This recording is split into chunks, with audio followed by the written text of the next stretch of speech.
मुबारक घड़ी है, कल सच धज कर, मेकअप रच कर, खूब जच कर देखो उसका मंच पर आना, किताब संविधान की आंखों से लगाना और फरमाना, मैं शीश को झुकाकर इस किताब को मन में बसाकर ईश्वर की शपथ लेता हूँ। रात ढलने दीजिए, दिल बदलने दीजिए, कल तलक ये बेवफा सितमगरों का बादशाह सब भूल जाएगा, नफरतें उगाएगा, दूरियां बढ़ाएगा, रोज संविधान की धज्जियां उड़ाएगा। मगर जो आज महफिल सजी है यही मानती है कि हीरो वही है, मुबारक घड़ी है। महुआ मोहित्रा जी। Thank you, Madam Chairperson. Thank you, Madam Chairperson. Just onset, I have 18 minutes of allotted time by my party. Honorable Chairperson, sir, Madam, I stand today on behalf of my party, the All India Trinamool Congress, to speak on the 75th anniversary of our Constitution. A Constitution that is not merely a book, but indeed the life and the soul of our nation. Almost 75 years ago to the day, on the 25th of November 1949, Baba Saheb Ambedkar reminded us we must observe the caution which John Stuart Mill has given to all who are interested in the maintenance of democracy, namely, not to lay their liberties at the foot of even a great man or to trust him with powers which enable him to subvert their institutions. This nation was made by great men and women, but the real challenge before us today is ensuring that no one man should believe he's greater than the nation and that he is above the principles of the Constitution. Today, as I stand to participate in this historic debate, let me start with a short, yet very apt nazm by the poet Dr. Hilal Farid. I trust the truth and the irony in his words will not be lost on anyone. Mubarak घड़ी है, कल सच धज कर, makeup रच कर, खूब जच कर देखो उसका मंच पर आना, किताब संविधान की आंखों से लगाना और फरमाना, मैं शीश को झुकाकर इस किताब को मन में बसाकर ईश्वर की शपथ लेता हूँ। रात ढलने दीजिए, दिल बदलने दीजिए, कल तलक ये बेवफा सितमगरों का बादशाह सब भूल जाएगा, नफरतें उगाएगा, दूरियां बढ़ाएगा, रोज संविधान की धज्जियां उड़ाएगा। मगर जो आज महफिल सजी है यही मानती है कि हीरो वही है, मुबारक घड़ी है। For the past 10 years, a very large number of people in this country have felt that Samvidhan khatre mein hai. Our constitution is in danger. As responsible public representatives, it is imperative that we actually put this to the test and check if this is just fear-mongering by us, as the ruling party would have us believe, or indeed is the constitution framework imperiled. As Professor Tarun Khaitan explains, there are three broad tests to check if the political executive is constitutionally accountable. Three checks for the country to remain democratic over time. So let's see how our country is faring on these three checks. The first is direct electoral accountability to the people. The second, there is accountability to the judiciary and other fourth branch institutions. And third, there is accountability rendered by the media and civil society as watchdogs of the citizenry at large. The ruling party has the right to influence policies over a large range of matters. You cannot take away that prerogative, but it cannot usurp power in a way that kills constitutional rights for the rest of us. This government, this ruling party, when confronted with this charge, uses only one defense. What about Mrs. Gandhi's emergency? Yes, that was a full frontal attack on democracy. No question about that. But we saw it for what it was. This government's modus operandi has been indirect and creeping, an incremental systemic assault for the past 10 years. The Modi government has consistently sought to erase the distinction between the party and the state by undermining and capturing all the mechanisms that seek executive accountability. It is killing our constitution by 1,000 cuts.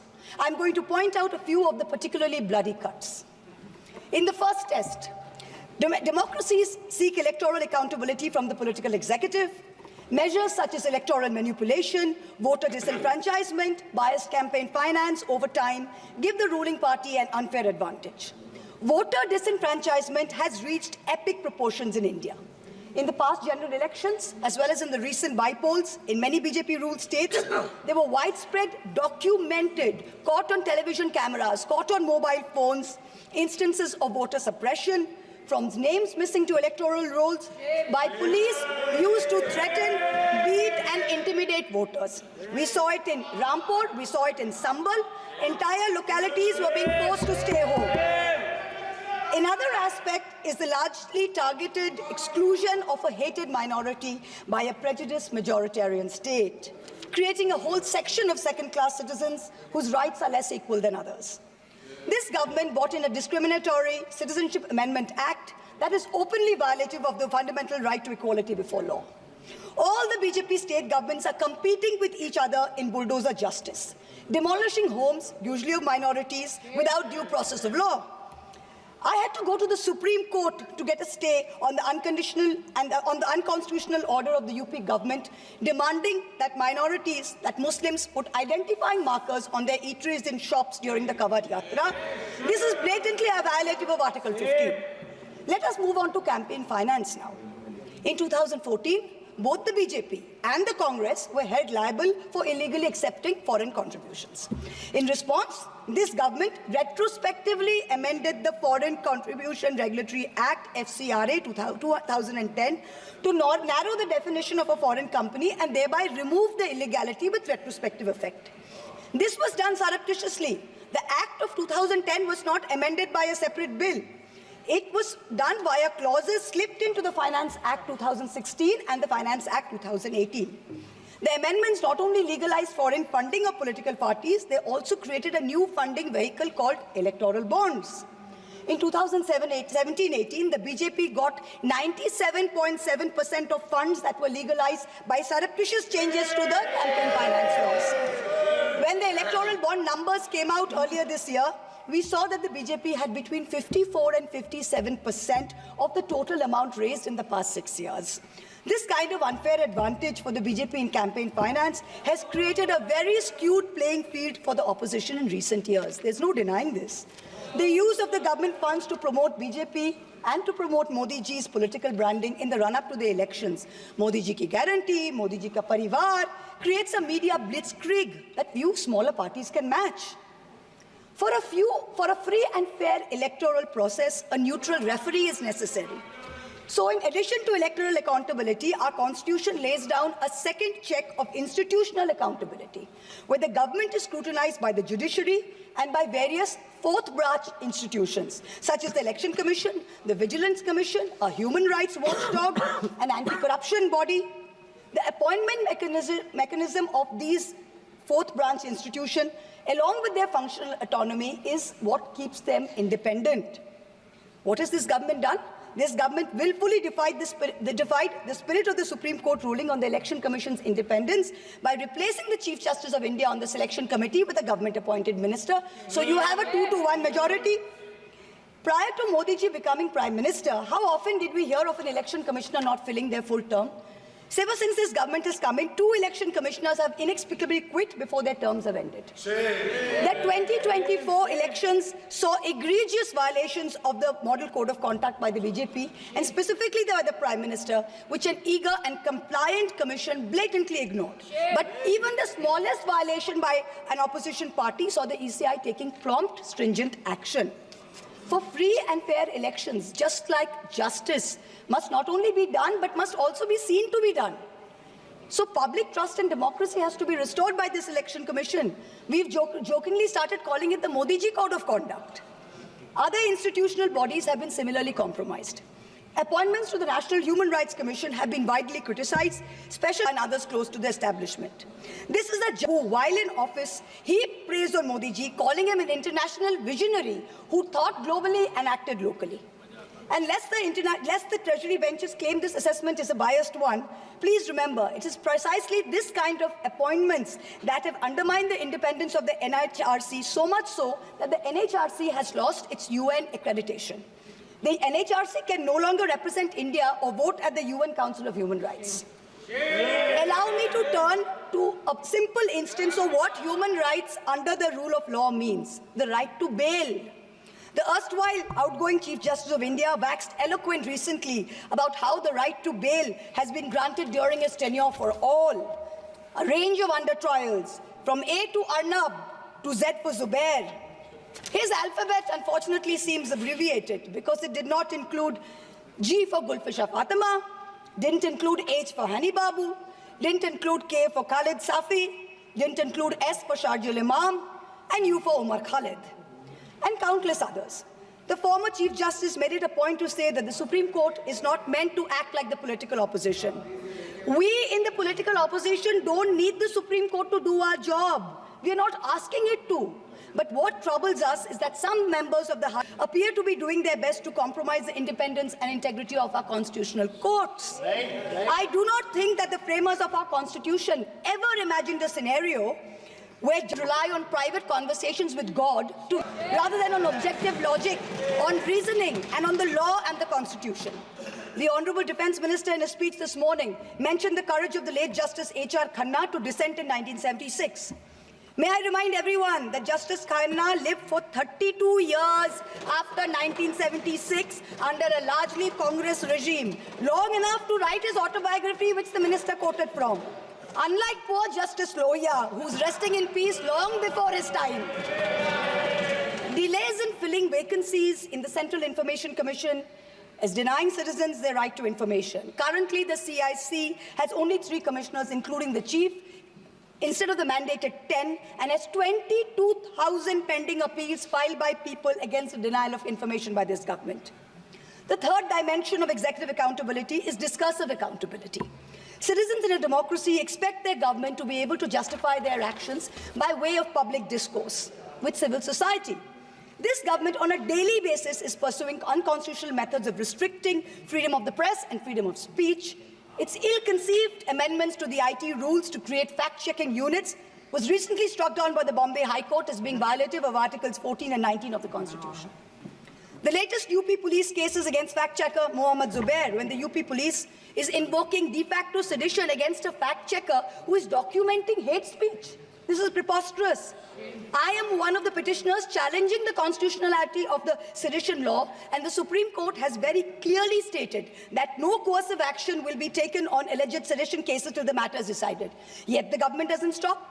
The Bharatiya Nyaya Samhita, which the ruling party brought in last year when most of the parliamentarians were suspended, they said we are dropping sedition, but you also replaced it with a far more draconian Section 152. There's also something else which we all need to think about. The BNS for the first time adds terrorism as a punishable offense and defines it as an act that intends to threaten the unity, integrity, and security. So the crime of terrorism is no longer anchored in an actual act. It's anchored in an intent or a thought. This means that from now onwards, the parents of disappearing Kashmiris or disappearing Manipuris who are protesting peacefully in a park can be accused of being terrorists. What they do or do not do in that park while they assemble is besides the point. As long as a police officer is convinced that they have the intent to do something, they can be terrorists. This makes terrorism a thought crime. Madam Chairperson, this is closer to the letter and spirit of the dystopian reality in George Orwell's 1984 than it is to the Constitution of India. Let me turn to how the policy of 1,000 cuts has damaged our institutions. Institutions like the Enforcement Directorate and the CBI have turned into extras for the government. 14 political parties approached the Supreme Court against the coercive criminal actions of these 2 agencies. 95% of cases by these 2 agencies are against opposition politicians.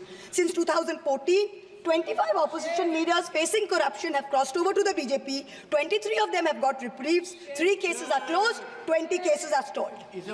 For years, the CBI was used to put pressure on NDTV and its promoters via a bogus case. Now that the channel's been captured, it's been sanitized, CBI says that there was never any case to start with. Airports and large infrastructure have been captured by crony capitalists by similar misuse of the ED and the CBI. In a cooked-up case against me, the CBI is wasting precious time and resources looking for a scarf and lipstick that a friend gifted me. These actions have cost India the first ever human rights violation by the Inter-Parliamentary Union in Geneva, the global body governing all national legislatures. After the abrogation of Article 370, there has been a flagrant crackdown of the constitutional rights of the people of Kashmir. Free speech and movement have been hampered. Passports cancelled without any pending cases. Never heard of it. Manipur, an integral part of the Union of India, seems to have a complete breakdown of constitutional machinery. The failure of governance is stark. The Union government under Article 355 of the Constitution is obligated to assist states in the maintenance of law and order. In May 2024, in the Supreme Court, Solicitor General stood up and said the violence is subsiding. Yet, horrifying incidents are happening every day. I petitioned the Supreme Court in the Manipur violence case. Senior Advocate Indira Jaisingh appeared for me. An expert committee was set up. But then after 27 or more hearings, there is no relief, there is no justice yet. Time constraints don't allow a more in-depth analysis, but it is crystal clear that this political executive of the past 10 years has systematically eroded democracy. It failed spectacularly on all three tests of constitutional accountability laid out by Professor Khaitan. Our constitution is bleeding from 1,000 cuts. Samvidhan khatre mein zarur hai. The need of this hour is to ensure that the idea of India survives in its purest form. This burden is heavier on some of us than on others. The judiciary and the media have a far greater responsibility in protecting our constitution than to normal citizens. History will not be kind to you, your lords and ladyships, if you falter. To every past and present, I say this: yours is not to worry about your personal legacy. Yours is not to take directions from God. Yours is not to have a private family function turned into the political executive. The Constitution is your only God. The Constitution should be the only Atithi who should be in your home as your Deva. Attention-seeking divas do not leave legacies. Upholders and protectors of our basic sovereign rights will only be remembered. To the media, I say, you play a huge role in guaranteeing our democracy's survival. Live up to it. To taking a few liberties with Faiz Ahmed Faiz's immortal words, let me tell you. सब ताज उछाले जाएंगे, सब तख्त गिराए जाएंगे, बस नाम रहेगा संविधान का. In conclusion, I pay homage to the 17 women of India's Constituent Assembly who laid the path for all of us like me to stand here today. And I would like to remind us of Vijayalakshmi Pandit's words: freedom is not for the timid. Protecting our constitution in these harrowing times requires courage. Let us rise to it. We will succeed. Jai Hind. Jagdambika Pal ji.